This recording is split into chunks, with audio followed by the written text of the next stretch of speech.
I call this meeting of the Alvin Independent School District to order. Let the record show that a quorum of board members is present and that this meeting has been duly called and notice of this meeting has been posted in accordance with Texas Open Meeting Act, Texas Government Code, Chapter 551. And if you would now stand for the invocation. Dear Heavenly Father, thank you for allowing us to come together and meet. Thank you for giving us all safe travels here. Give us all safe travels to home too, Father. Please let us make the decisions that we ponder over tonight and make our decisions be the right ones for the kids of this district, Lord. Thank you for all that you've given this district, and thank you for all you do for all of us. In Jesus' name we pray, amen. I pledge allegiance to the flag of the United States of America and to the republic for which it stands, one nation, under God, indivisible, with liberty and justice for all. Honor the Texas flag. I pledge allegiance to thee, Texas, one state, under God, one and indivisible.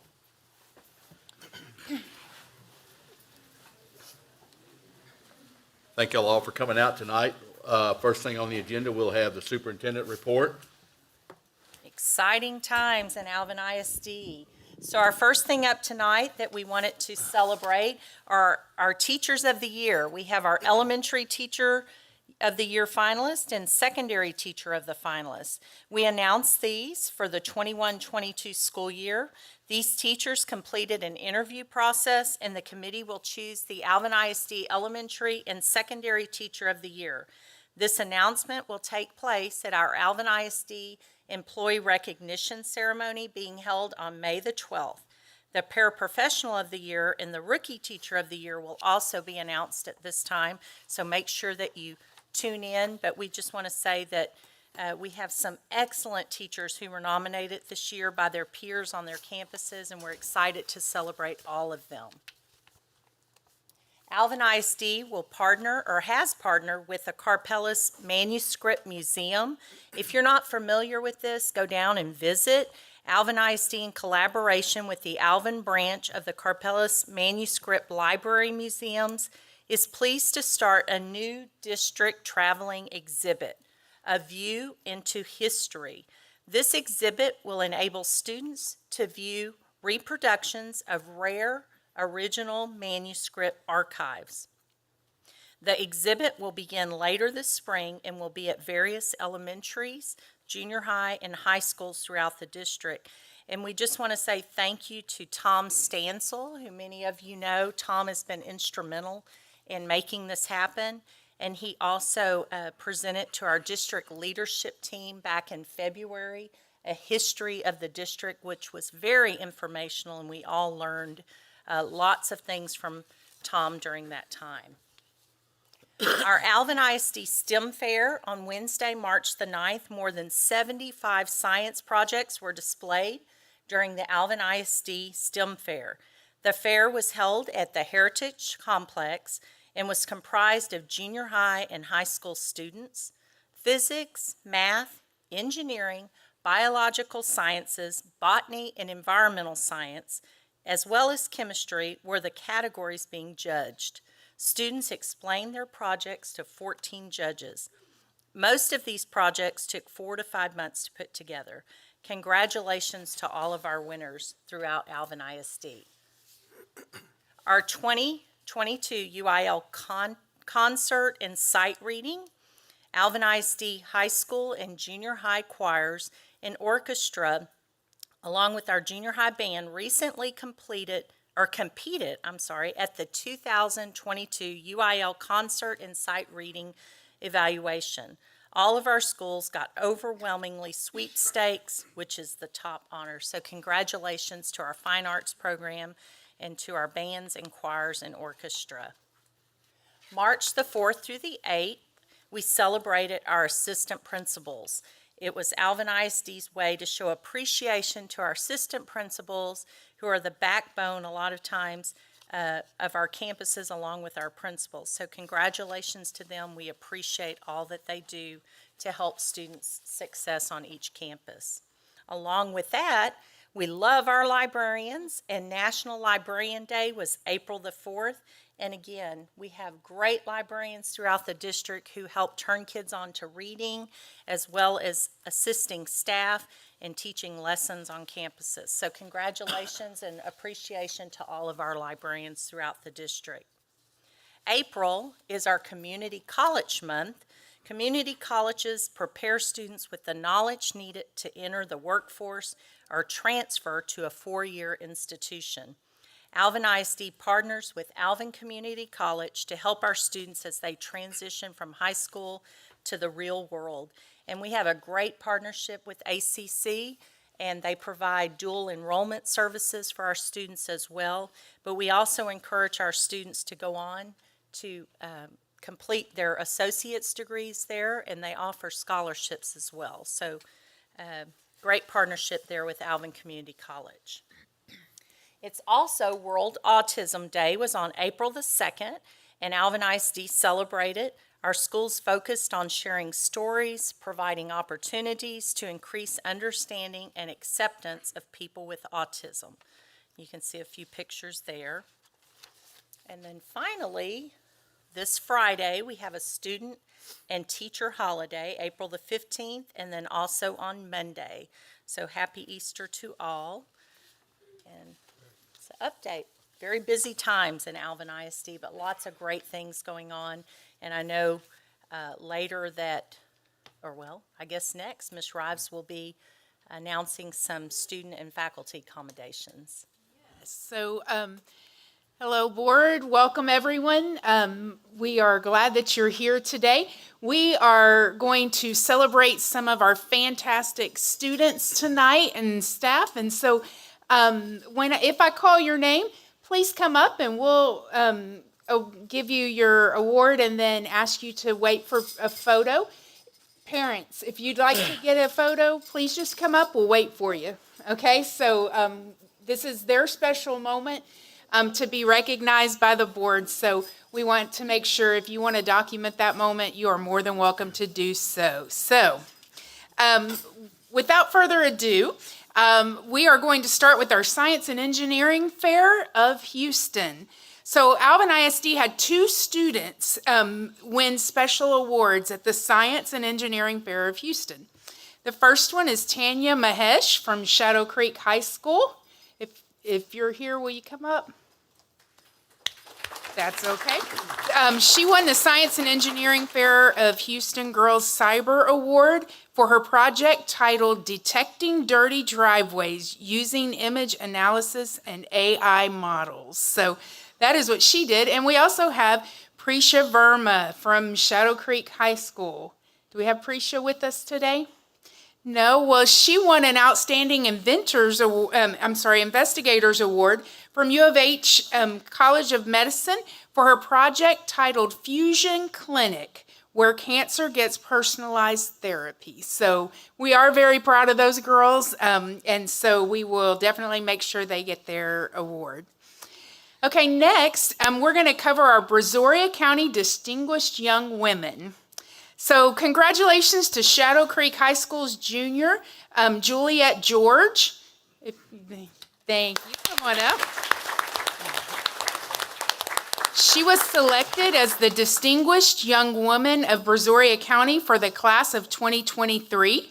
She took home a $500 cash scholarship and will have the opportunity to represent us at the state level of Distinguished Young Women this upcoming January, where she will have the opportunity to earn more college scholarships. So congratulations to her. And also from Alvin High School, Gracie Kettler, if you would come up.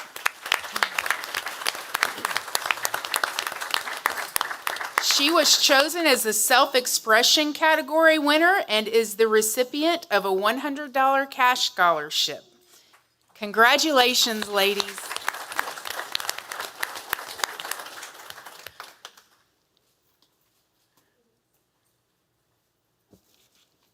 Great job. Thank you very much. And next, we're moving on to state powerlifting.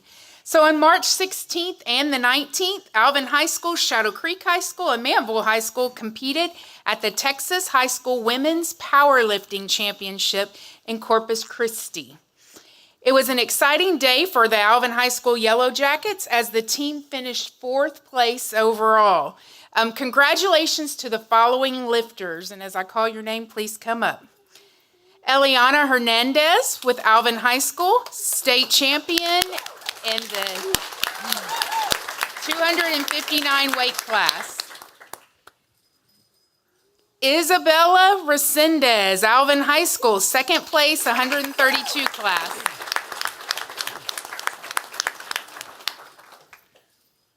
Hannah Casas, Alvin High School, 4th place in 123rd class.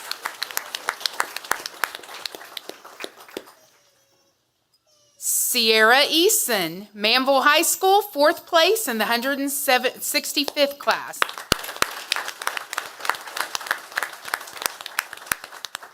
Maya Ruiz, Alvin High School, 5th place, 259 plus class.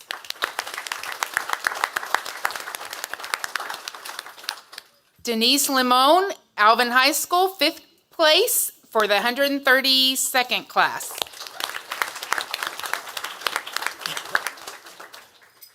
Tori Crawford, Shadow Creek High School, 5th place, 259th plus class.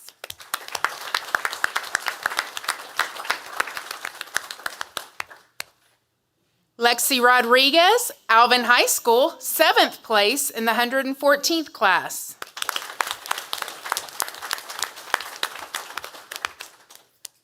And Kaylin Tucker, Alvin High School, 8th place in the 97th class.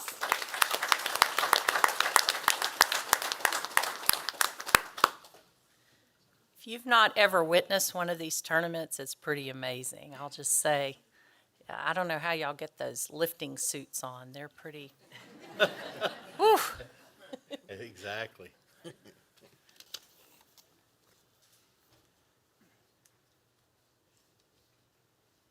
Y'all take plenty of pictures.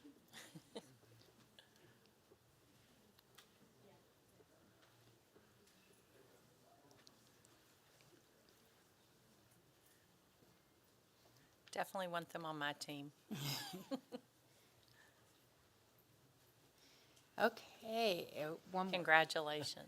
Hey, can we get our state champion to tell us what she lifted? Ah, Yeah. yes. Yes. You have Eliana. to tell us. Is there like deadlift or what? Bench. Tell us what you bench. What'd you do? It's okay. Tell us. What was your total? 1,225 pounds. 1,225. Wow. That's awesome. Awesome job. Congratulations.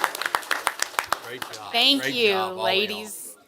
Great job, yes. Awesome. Then on March 26th, boys from the Alvin ISD High School powerlifting teams competed in the Texas High School Men's Powerlifting Championship in Abilene. Congratulations to the following. DeMonte Seymour, Manville High School, 4th place, 220 class. LaMarcus Owens, Manville High School, 6th place, 181st class. Xavier Guerrero, Alvin High School, 13th place, 132nd class. Eddie Parker, Alvin High School, 16th place, 198th class. And Nicholas Stoughton, Alvin High School, 18th place, 198th class. Congratulations. Also, would their coaches please stand just so we could recognize you and say, yay, great job. Congratulations. Awesome job. That's Do we have any Shadow Creek or Manville coaches here for powerlifting as well? right. Okay. Well, thank you for representing. Yes. So thank you, And Alvin Shadow High Creek School or and Manville? Joseph and Shadow Creek. Congratulations. Yes. It's awesome. Schaefer, and then there we go. Thank you. Great job, everyone. Next, we're moving on to the Houston Livestock Show and Rodeo and San Antonio Livestock Show Expo. So congratulations to the following FFA students on their achievements at the Houston Livestock Show and Rodeo and San Antonio Livestock Expo. Garrett Garza, Duke Elementary.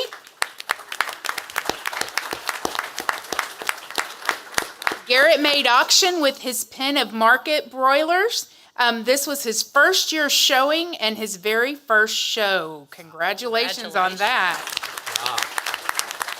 What grade, Miss Rives? Do we know what grade, Garrett? What grade are you in, grade. Garrett? Third Third grade. Awesome. Wow, that's pretty awesome. You've got a long career ahead of you. That's going to be wonderful. Next we have Brianna Briggs is not able to be with us, but she was from Manville High School, and she earned Best of Breed American Cavy, in the Houston Livestock Show and Rodeo Open Show. And then we have Helen Mount from Manville High School. Helen earned Best of Breed and second runner-up with her Absian KV in the Houston Livestock Show Youth Show. KV. What's a KV? Thank you.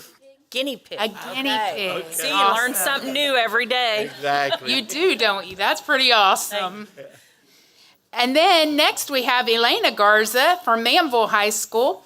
And she won Reserve Best in Show with her Blue Dutch Rabbit in the Open Rabbit Show at the Houston Livestock Show and Rodeo.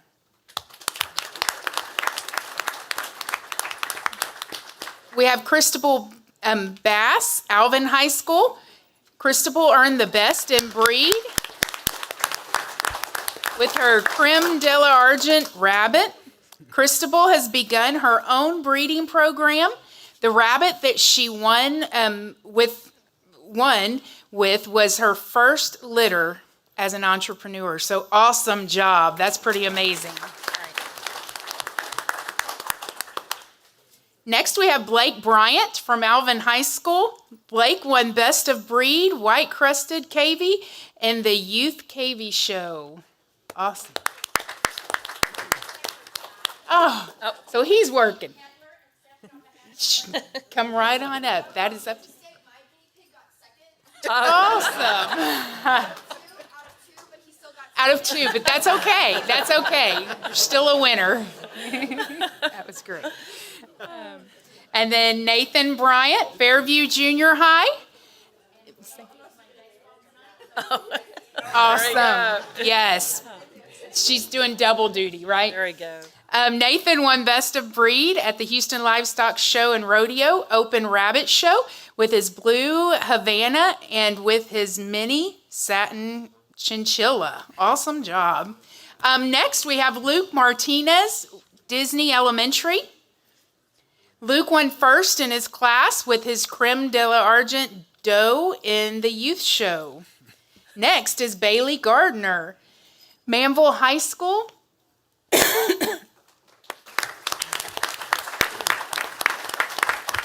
Bailey was first in her class with her chocolate Polish rabbit. Ava Gurley, Manville High School. Both of Ava's mini satin rabbits took first in their classes. Lindsay Crow, Manville High School. Lindsay took first in the gray Flemish giant class at the Houston Livestock Show and Rodeo Youth Rabbit Show. Andres Perez, Shadow Creek High School. Blue ribbon for his chop saw table workbench at both San Antonio Livestock Expo and the Houston Livestock Show and Rodeo. He was doing double there. Great job. Chloe Gordon from Alvin High School. First in class for Class 10, Santana. Thank you. Thank Santa you. Gratuitous. Reserve Division Champion. cow. Yearling That's a heifer. cow. That's right. I got that now. No longer rabbit or guinea pig. Yes, we're moving on to the cows now. We're good. Okay, Darius Wilson with Alvin High School, first in class with his Hereford heifer. I'm going to have to really study up on some of these. Hereford. Thank you. Thank you. Cortland Strayer, Bradley Davis, Lane Martinez, and Adam Rodriguez with Alvin High School received blue ribbons for their 10-foot welding service trailer built for base construction. This was the first time any of these students have competed in the Houston Livestock Show and Rodeo. So we'll go ahead and get the picture now, and then we'll get the next group up. Congratulations. That's awesome. Great job. Get in close to each other. Scoot over. There we go.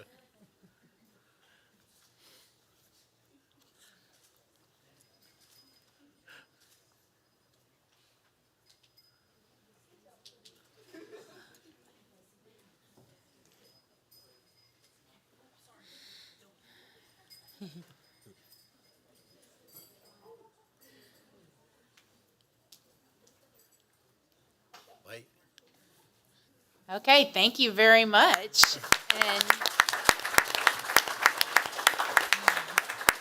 last but not least, Antonio Escovel, CJ McDonald, Rolando Rangel, Shane Brandon, Alex Hammond, Thor Weatherholt, Mason Garcia, Caleb Shaner, Daniel Rivera, and Daniel Mata, all with Alvin High School, awarded Best Overall Safety, Best Presentation, and Best of Show for the Houston Livestock Show and Rodeo 2022 Industrial Craft Competition Skid Project.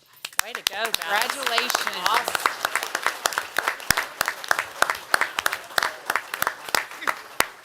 And their instructors were Mr. McDonald and Mr. Olson. If you're here, stand up, and I know you are. There you go. That's awesome. Great job. That was a lot of hard work, guys, and great job on that. Thank you. Now we'll turn it over to y'all after there were such a great group of Wonderful. kids this time with lots and lots of kids recognized, which is what we love. So thank you, parents, so much for coming out and showing your support of all the kids and the programs that we have. Great, great, great showing by all of our kids. Thank y'all very much. All right, at this time, I'll announce the board training credit. School board members must complete training that is required by the State Board of Education, and the board president must publicly announce whether each board member has met their training requirement. This announcement must be made at their last regular meeting prior to the board election. The board election this year will be held on May 2nd, 2022.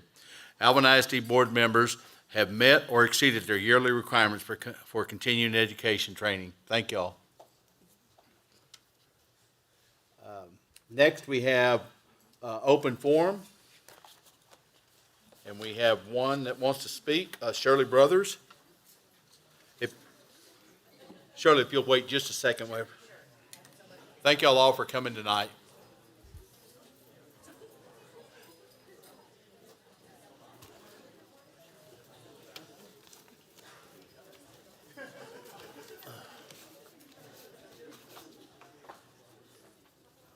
Congratulations to your grandson, Shirley. Thank you. That's awesome. Let me. Oh, yeah, you got to read that.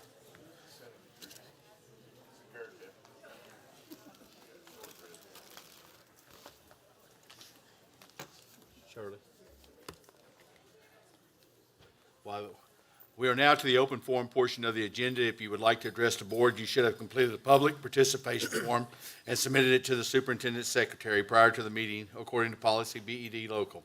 After I call your name, and please come to the podium and state your name and address and the purpose for addressing the board.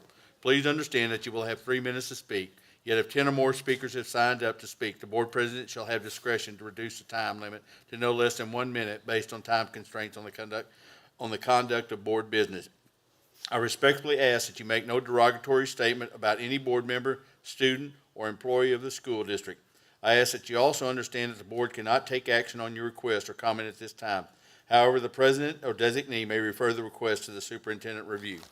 Shirley Brothers? Okay, thank you, thank you. You know, there are several special observances this month. We saw a few minutes ago some that are, but one that I think is significant and is just as important is child abuse awareness. And this month, organizations across the nation will be focusing on child abuse in all of its forms, including child sexual abuse.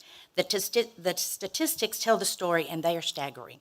1 in 7 children will experience abuse in one or more of its many forms, and about 1 in 10 children will experience sexual abuse, all before their 18th birthday. Child abuse is far more prevalent than most people realize, and it's likely the most prevalent health problem children face with the most serious array of consequences. Mr. Humbert just announced that all of you completed your training, and I commend you for that. I know every 2 years, board members have to go through those trainings that identifies and helps you learn how to report potential victims of sexual abuse, human trafficking, and maltreatment of children, and I commend you again for that. But as you are aware, every day students report to our classrooms bearing emotional weight that would crush most adults. Sexual assault, domestic violence, death, and even pandemics carry the power to rob children of their sense of safety and derail their development. It is critically important in your dual role of governance and oversight in the school district that you always consider the needs of students of all ages who struggle with life situations beyond their control. It is important that you continue to direct the administration to provide opportunities for all of our staff members to recognize child trauma and learn about strategies for supporting students who need help. I believe that weaving trauma-enforced practices into the fabric of our schools is critical. Indeed, we need to stop thinking about what's wrong with that child and think about what's happened to that child. During National Child Abuse Prevention Month, let's all stand as one to condemn and combat child abuse in all of its forms, including physical, emotional, and sexual abuse. We've got to raise awareness and highlight the importance of supporting children and families who are victims, because victims and their families truly live with that trauma for the rest of their lives. So we must keep telling their stories, and not only because of the devastation of the abuse, but to also show the hope and the strength that sustains the survivors. So to help you all remember, I brought you something, compliments of Commissioner Stacey Adams and Liz Sitta, who is chairperson of the Child Welfare Board of Brazoria County, to remind you a pin, to remind you to always keep the children of our district, our state, and our nation who have experienced the trauma of abuse in the forefront of your minds. Thank you, friends. Thank you. Sorry, I only have. Hope you'll wear this month just to remind you Thank you, Shirley. of what our children are experiencing. Thank you. Thank you. Thank you, Shirley. Thank you. Thank you, Shirley. Next, we'll have a presentation. So board, this evening, we have a presentation from Zonda Demographics provided by Alvin ISD, and we do this twice a year with our enrollment projections. This evening, we have Rocky with us from Zonda Demographics, and you'll recognize him. It was formerly Templeton Demographics, so same guy, different name. But this really does help us with our planning for future student enrollment, our planning for future bond projects, our planning for overall just enrollment at our schools. So thank you, Rocky, for joining us this evening. Good evening. It's a pleasure to be here. This is my first time in this boardroom. It's beautiful. It's great to be here. And this is a fourth quarter report. So like Ms. Nelson said, we do these quarterly. The fourth quarter, we realize, ended in December. By the time it's just, and the first quarter just ended, and we'll be delivering a first quarter report in May. So we're going to be updating this data very soon. But this is our fourth quarter data. Is this what I used? Right? Oh, it worked. Okay. So I'm just going to talk a little bit about the economy, because the economy's been kind of rolling right now, although we're in a little bit of a, some would say, stumbling a bit now nationally. But Texas has been very strong. Major employers in Brazoria County, 4 of those top 10 are school districts. You see Alvin there at number 1, being the largest employer of the county. Dow Chemical, of course, has been a very strong employer. Then we got the Maxter Healthcare facility that's that's being built. That's going to employ about 1,200, more persons. So we got some strong growth there. We also have, NRG, HP. We've got just strong employers coming to Texas, coming to the Houston area. This is all just kind of keeping the momentum going that we already have, I think, especially when we start thinking about the housing market. So home sales in Alvin slowed a little bit in 2021, but what I really thought was interesting is the existing home sales. That number there, I don't know if you can read it or not, but it's about 2,200. That's the most existing home sales that we've seen turn over, ever in Alvin. So that's based on deed transactions. It's interesting because I think the new home market, now that number for the new home market's a little bit low because it's a little behind. The numbers I'm going to show you in a little bit are significantly higher than that. This is based on deed transactions, so that comes from the appraisal district. It takes a little bit for some of those numbers to get in there. But we had a very strong year with resale, so much so that we're now looking at yield turnover. So we're starting to see some regeneration because that's, for our projections, it's important for us to understand were there students in that home before it sold, or was that someone that didn't have a student and now that new home does have a student? So because those price points, and we have one with the price points are, of course, are growing like crazy. And so now we're seeing, that both your new homes and your existing homes, that average home sale price is over $300,000 now in Alvin. So just back in 2010, both those were sitting right around 200. So we've seen some strong growth in housing values as well. Now we jump into the new housing market that our team has researched and tracked. This ranking report is based on new home closings. We rank it on closings because that's an occupied home. So we closed just over 2,000 homes in a trailing 12 months of the fourth quarter, so basically 2021. Started 2,400. The closings are running a little bit behind starts right now, and that's really a product of materials and labor shortage. It's just taking a home that we could build in 3 months is now 4 to 8 months. It's just really challenging out there. Inventory there sits at 1,405. Those are homes that are under construction or finished but vacant. And then, of course, you got VDL up there of almost 3,000. So VDL remembers a vacant developed lot. So that's a lot that's ready to be built on right now today. And then, of course, we got 15,000. So we're not going to run out of housing any time soon in Alvin. So good news, right? And so this is the quarterly numbers. I want you to notice that fourth quarter number dropped. The start dropped to 470. Again, I think that drop is just indicative of builders deciding to slow down a little bit, allow for inventory to get closed. You saw a big closing number there of 552 homes. Again, this is, we're even with the slowdown in the fourth quarter, we started 500 more homes than last year, and last year was a record year. So we're now starting over 2,300 homes, closing over 2,000 homes, very, very significant. And where's that happening? Most of it's still happening over on the west side, with some of the big players, the Meridiana, Lakes of Savannah, Pomona.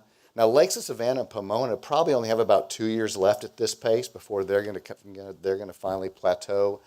Meridiana's got a lot of years left, I think, with over 4,000 future lots. But there's going to be some other players stepping up. Sterling Lake still has a lot of futures. Sierra Vista has a lot of futures. So this is where your closing distribution is. And I look at closings are kind of what got you where you are today, because that's already happened, okay? Vacant developed lots kind of gives you an idea of where the next round of growth is going to be. So the VDL, you can see these 10 developments on this one page here represent over 2,600 vacant developed lots. So these 10 developments by themselves could build over 2,000 homes a year. So that's just kind of what's coming, and it's still a little bit on the west side there. Now, when we go to futures, we still have Kendall Lakes with just a few in that Walton acreage that we don't know when that's going to start moving. It's been there quite a while. But again, all the heavy growth, the futures is on the west side there as well. And then I want to talk about, this is your inventory. So this is those last three charts kind of summarized in numbers. And I like this because where you see color is where you have growth. So where the most of the color is where your fastest growth is. And again, that inventory number is sitting at 1,400. So that, again, that includes that under construction number, and it also includes finished vacant housing. So I believe, if you kind of want to give an idea what next year is going to look like, all those 1,400 homes are going to get closed probably by the end of the summer. So I think we're going to see some really high closing totals, probably go over 600 closings if they can keep up with that. And then likely those 470 starts in the fourth quarter, that'd give them about 9 months to close by the time October and your next snapshot date. So I'm already looking ahead to see, okay, what's next? How's my enrollment trending? What homes are going to be completed in time for that enrollment to hit in October? There, that's pretty close to 2,000 homes if you can combine that fourth quarter starts with all that inventory. Again, that inventory is just sitting out there. So with that, just kind of gives you that distribution. I want to also mention the third bullet on this slide with the red outlines on those are where they're developing more lots. So when I say there's 3,000 vacant developed lots now, never fear, more are on the way. So we've got 1,500 lots that are being worked on by developers to lay down that next set of vacant developed lots. So that just kind of gives us just the consideration of where our future development is going to continue to pace and be. So with that, I'm going to jump to the forecast. We're forecasting, last year we added about 1,200 students. Now part of that was probably somewhat of a returning from COVID. And then next year we're forecasting over 1,000 student growth. The following year, 970. It trails off, it drops down to about 600 or 700 in those latter years.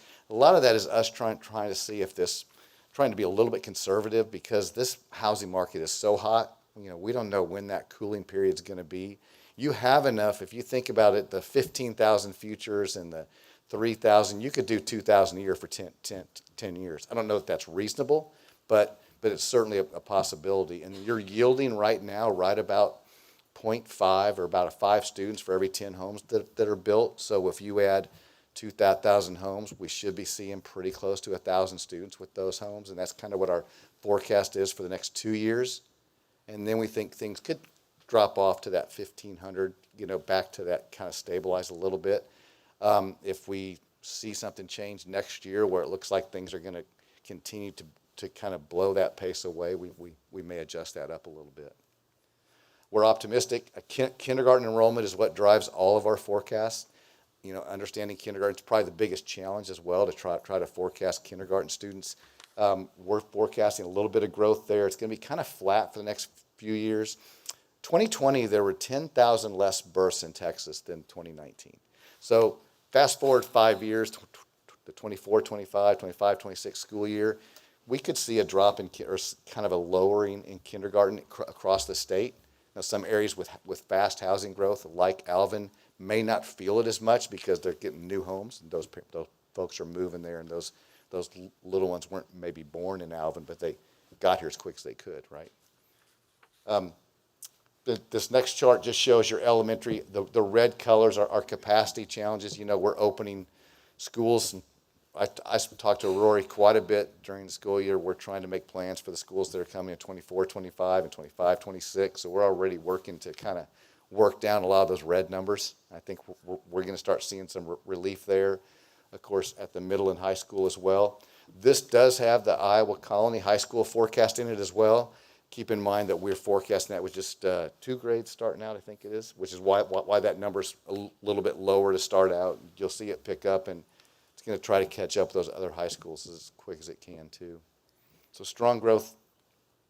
So finally, we return to 4% growth. I think that's a pretty steady growth. The next couple of years are a little bit below 4%, but keep in mind that as your absolute number grows, that percentage, you might be adding the same amount of people, students, but that percentage is going to look a little different. Meridiana remains a top subdivision. We think that you'll enroll almost 30,000, just over 20, almost 29,250 next year. So that's up. That's our forecast for next year. About 4,000 students in the next 5 years. So that's just again steady growth. And I think you'll be pushing 7,000 students. In the 10-year time frame, so it could slow down a little bit, but I see Tomball being pretty close to 35,000 students by 2031.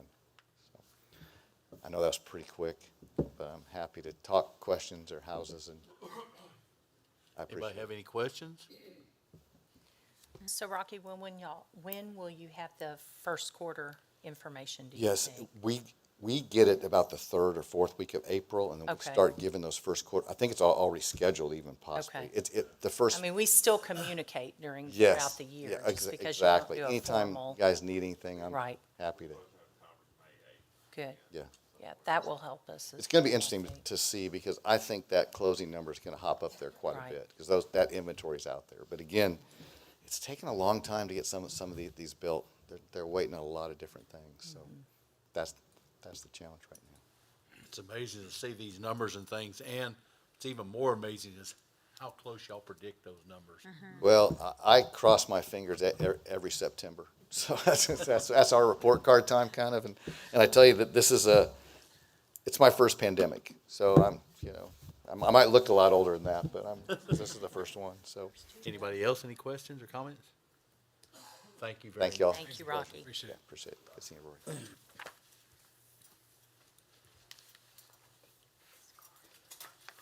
Next, we'll go to the consent agenda item, A through H. Do we have a motion to approve the consent agenda items A through H as presented? By trustee Harris, do we have a second? Second.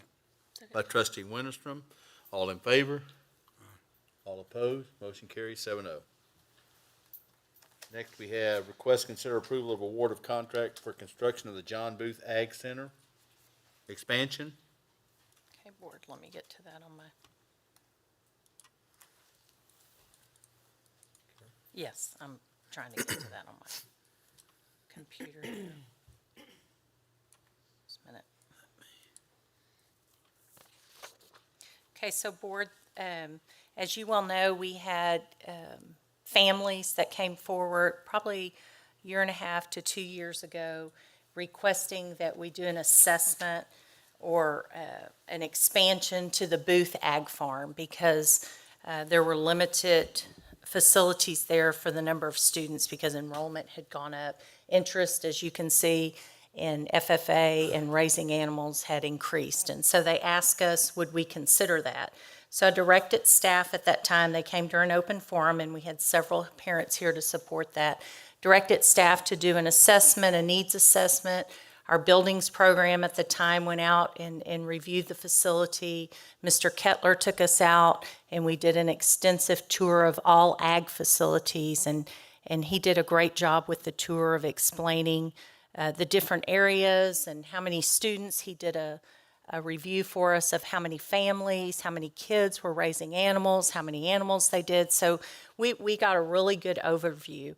And after that tour, we then asked building programs to estimate what the costs would be and to get with Stan Tech, who did the original design of the Booth Ag Farm, to get with them and see what it would cost us to expand the facility, which in the initial schematic or design of it, there was a design to expand it. So there was already something there. It just, they had to go back and figure out what would the cost be today, because I believe it was built back in 2011.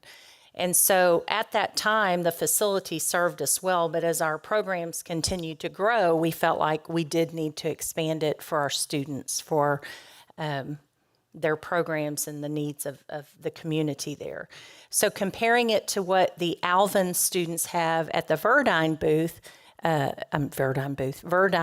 facility, we also saw that there were some inequities in the facilities. And I'll give you an example. So in a pen where they may raise a swine or heifer, they didn't have the cement area that the students could go in and clean with a water hose or things of that nature.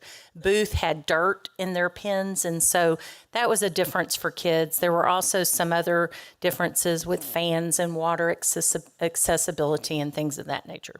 So jump forward.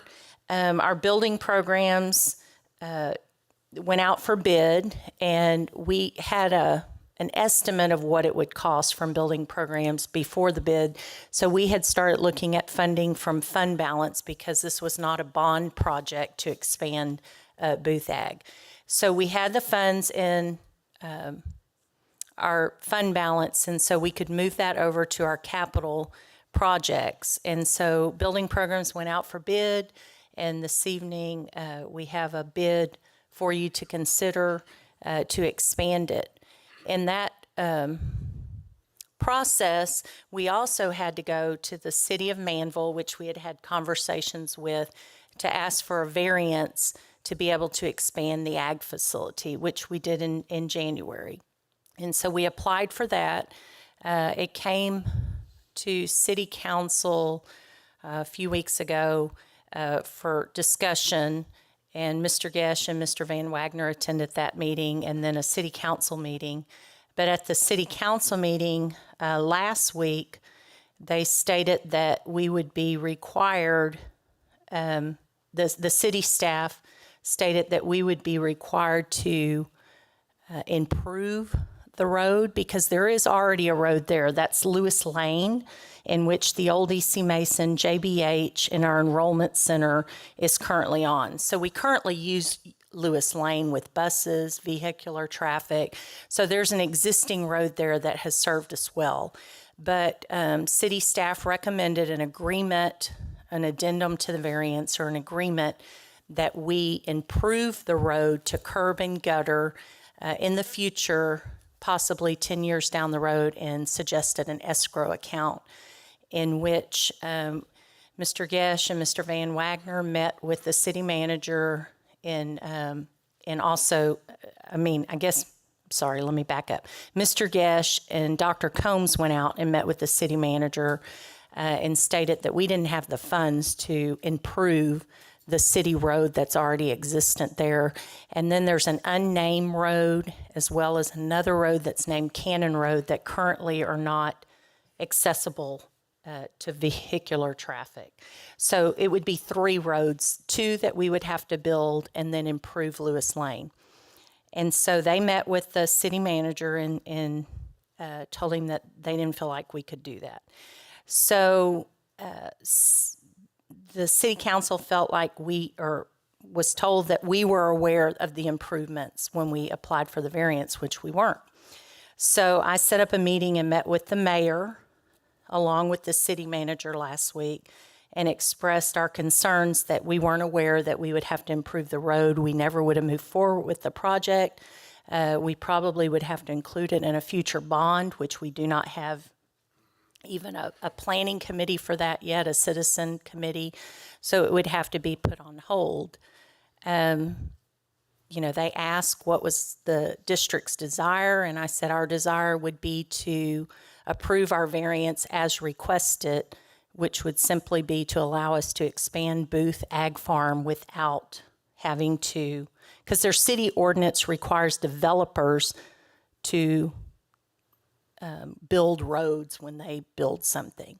And so I explained to them that I felt like we weren't a developer because we're not a for-profit entity. We're a taxing entity. We work side by side with all municipalities that we work with, but we're not a for-profit. So to me, a developer such as, and I use the example of Hillwood and Rise, they go in and they're for profit. They're selling properties and making a profit, and they're able to recoup their infrastructure, I guess, per se, through what they charge for homes or home sites. But a school district is not able to recoup costs. So I explained that I didn't feel like we were a developer per se because we're not a for-profit entity.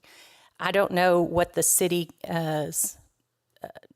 decision will be going forward, but I ask that this evening that you consider the bid. So on March 22nd, the competitive sealed proposals from 5 general contractors were received by Alvin ISD Building Programs and Stantec for construction of the John Booth Ag Center expansion. The contractors' proposals have been ranked using evaluation criteria as prescribed in the project specifications, consistent with the CSP process. Of the contractors who met the evaluation criteria, Generosity Services proposed fee offers the best value for the district for this project. So we're asking for consideration from the board for this not to exceed $1,439,900. and to delegate the superintendent or her designee to negotiate and execute the contract for construction on the condition that the city of Manville grants a variance with the terms acceptable to us, which would be what we applied for in January without having to construct roads. Do we have a motion to consider and approve a contract awarded to Generosity Services for the not to exceed the sum of $1,439,900 and delegate authority to the superintendent or her designee to negotiate and execute a contract for construction on the conditions that the city of Manville grants a variance with terms acceptable to the district? Can I, Motion by trustee Scheibel. Do we have a second? Second. Second by trustee Winterson. Any questions or comments? I just want to make sure that we're clear on this. Our agreement is going to be that we move forward with what we originally planned to do with the improvements to the Ag Center, right? Correct, with the variance that wouldn't require us to construct new roads. And are we going to give them a time limit, or are they going to place one on us so we can try to get to these improvements for our kids? I don't know what the city's desire would be. I think from my understanding, it's on the next city council's agenda for consideration. So I'm hoping that, I know last time they met, they tabled it because I think city council members realized that the district was not aware of having to construct the roads. So I'm hoping it's up for consideration. I think it's on the agenda. So I'm not sure what their timeline is. Our timeline is as soon as we get a variance, we would like to move forward on behalf of our students. I have a question. Go ahead. Go ahead with your question. If the city of Manville does not budge on the road improvements, what's our plan B? How do we help the kids in the program grow without? Right. So we talked about that. We would have to look at our other facilities in Alvin as well as the Riley Godwin, which is out, it's a pretty good distance from Manville area. And so we would just have to look at our current facilities and see how we could help to assist those families who are wanting space. Some of the families may be able to do it at home, but it is convenient to do it at our facilities because the students not only house animals there, but they also, work with each other and learn how to care for other animals that maybe they're not raising. Maybe they're raising a swine or something of that nature, but they're learning also about heifers and things that are at that. So great question. That was something that we actually discussed with, if we couldn't move forward, what would our next step be in the future? And it would have to be to look at other properties possibly that we own. Could we construct something on those in the future? But it would have to be within a bond project because beyond the funds that we have earmarked for this, we don't have additional funds right at this time to build roads. So to be clear then, is the city of Manville granting of the variance contingent on us improving the roads? Like, will they will not grant the variance unless we agree to improve the roads? Do I understand that? That's what was presented to their council at the last meeting. Just as like the school board, I don't know how each one of you would vote. And so I'm not sure how their council will approach it because each individual councilman may have a different view on it, and I respect that, whatever their decision is. But when their staff presented it, their question was, is Alvin ISD aware of this? And I believe Mr. Van Wagner, it's all on video. You can't hear him, but he stood up and Mr. Gesh was there, and he said at that time they just found out the day of the council meeting of this agreement that had to be attached to the variance. But as I explained to the city manager and the mayor was we applied for the variance so that we didn't have to improve roads there, which Lewis Lane is already there. Our students use it currently for Booth Ag Farm. The old EC Mason is still being used by several of our departments. We plan to use that campus as an overflow campus If we don't have seats available at Bennett Elementary, we'll have to open the doors and put kids there until Bennett Elementary is ready. So the facility is still being used, the E.C. Mason. So there's still traffic on that road, so. So essentially, if we do what they're asking with the roads, there is no variance. They're not Correct. given a variance. Correct. There's no variance. The expansion that we're looking to do for our students is not going to contribute to more traffic on those roads, correct? It shouldn't. I mean, there may be a few more vehicles going in to feed animals, but not a significant amount of traffic. Yeah. In fact, it's less traffic on that road now that we built School Road. We did build School Road whenever the new E.C. Mason was built. And so we built School Road. There was another road there that was referred to that we didn't have to build, but someone else built it. Large? Is it Large? Who built Large? Do you remember? You remember? Bighorn put in the Economic Development Corporation. Okay.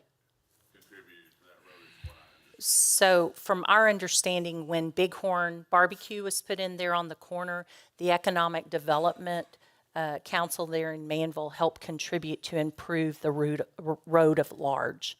But we built School Road with the new school, E.C. Mason, and that was through a bond project. That was not out of our general fund.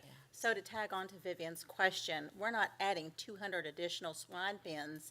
We are just improving the physical facilities that we have now to make them equitable to what is that, Verdine Ag Center, is that right? So that's part of it, but we are adding on some Right. pens But we're as not well. talking a significant increase. Correct. I'm not sure how many pins. Mr. Van, about 20 Square pins. foot. Okay. Yeah, about 20 pins. It's negligible, so. Yes. I'm just going to make the comment that partnerships are very valuable, and even the best of partnerships have little stumbling blocks sometimes. I profoundly hope that our partners revisit this and think about what's best for these children. We're not a developer. We're not doing something outlandish out there. And I'm just very disappointed that it's even a question. Very good points by everybody, and I just want to add to this, just so we know what we're actually doing.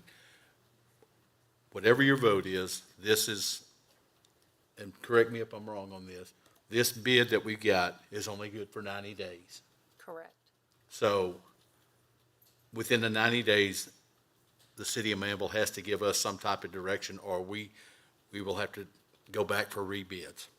So, what we're voting on now is to approve the billing of this if Manville approves our variance. All right? So all in favor? All opposed? Motion carries 7-0. Thank y'all. Board.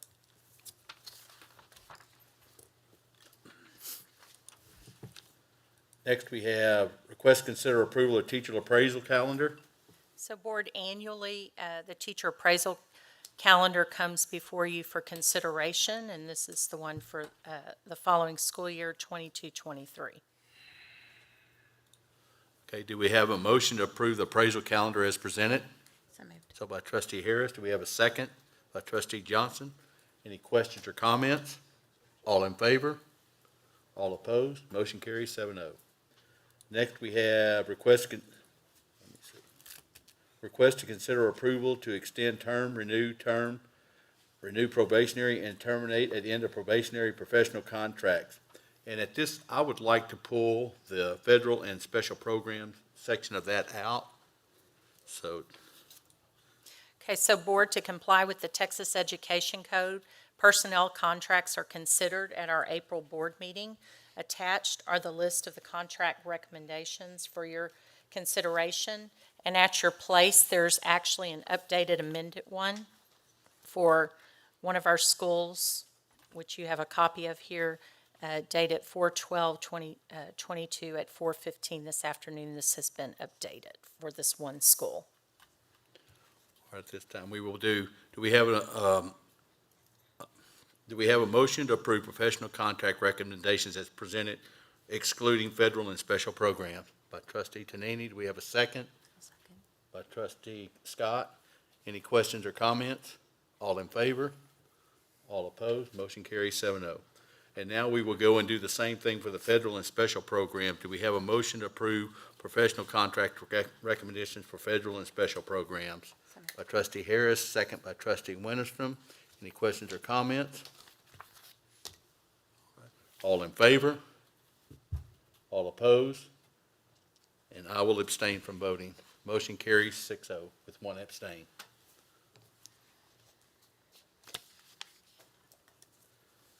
Next, we have request to consider approval of employment of personnel. So board, at this time, as you can see, there's a list of teachers, employees for consideration for a contract. These are for the following school year, the majority of them. A couple of them do start this school year. If you look, there's a football coach for Manville High School on here due to a resignation, and so coach is starting spring football, so he would like to try to bring on, as he can find some, and go ahead and hire them because they have to resign from their other district. And so if you look through the list, the majority of them, though, are for August the 8th for next school year. All right.